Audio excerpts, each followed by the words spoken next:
My dad, Marvin Palenker, fought fascism as an anti-aircraft gunner on the European front lines during World War II. His unit hauled this massive gun across France, Belgium, and Germany while being constantly shelled and sleeping in trenches they dig into the frozen ground.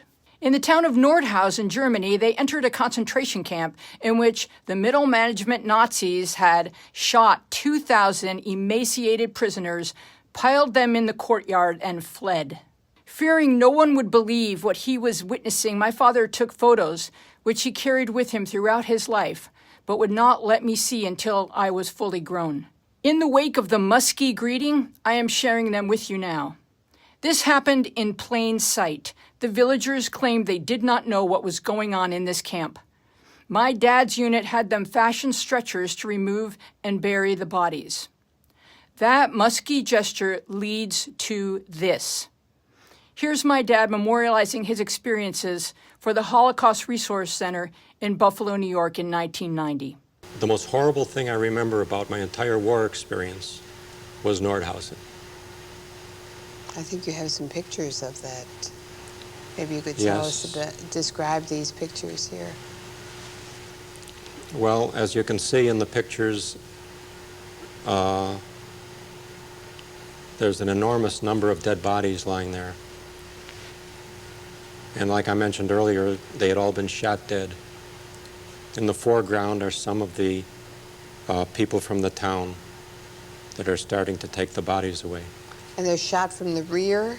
Yes, they're all shot in the back of the head. Now, who took these pictures? I took these pictures with a baby brownie camera that I had in my duffel bag at the time.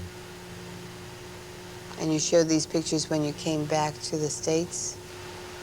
Did people believe that such things happen? Well, by then everyone believed that this was a close-up I took of one of the bodies being removed for burial. As you can see, they were quite skeletal at the time that they were killed. It's very unlikely that many would have lived had they not been shot, but I'm sure that a number would have. 2,000, over 2,000. About 2,400 to 2,600.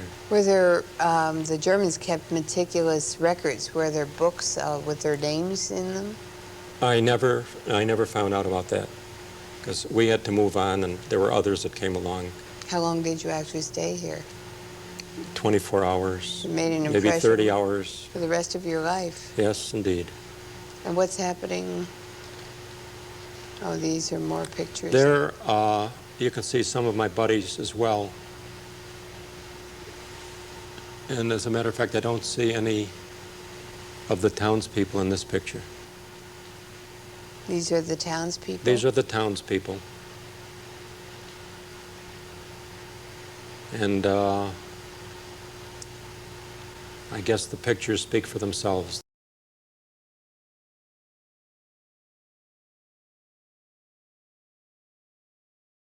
Our history must serve as a lesson. We are not doomed to repeat it if we are courageous enough to learn.